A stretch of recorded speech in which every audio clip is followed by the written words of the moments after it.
Ballpen na may pambura. Buti na lang talaga meron ng ganito ngayon. Kasi kapag ballpen ang gamit mong panulat, hindi talaga nabubura. Bakit ngayon ko lang to na-discover nung college ako, kailangan ko talaga to. Kapag nag-e-exam kasi kapag nasulat mo na yung sagot, bawal nang burahin. Kala kasi ng iba kapag binura mo, mangungupya ka lang.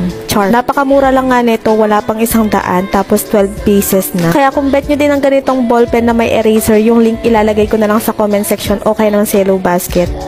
Ballpen na may pambura. Buti na lang talaga meron ng ganito ngayon. Kasi kapag ballpen ang gamit mong panulat, hindi talaga nabubura. Bakit ngayon ko lang to na-discover nung college ako, kailangan ko talaga to. Kapag nag-e-exam kasi kapag nasulat mo na yung sagot, bawal nang burahin. Kala kasi ng iba kapag binura mo, mangungupya ka lang. Char. Napakamura lang nga nito, wala pang 100 tapos 12 pieces na. Kaya kung bet nyo din ang ganitong ballpen na may eraser, yung link ilalagay ko na lang sa comment section o kaya ng Yellow Basket.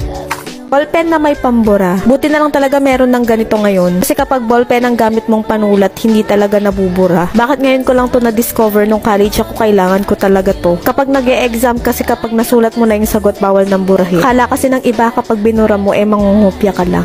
Char. Napakamura lang nga nito, wala pang 100 tapos 12 pieces na. Kaya kung bet nyo din ang ganitong ballpen na may eraser, yung link ilalagay ko na lang sa comment section o kaya ng Yellow Basket.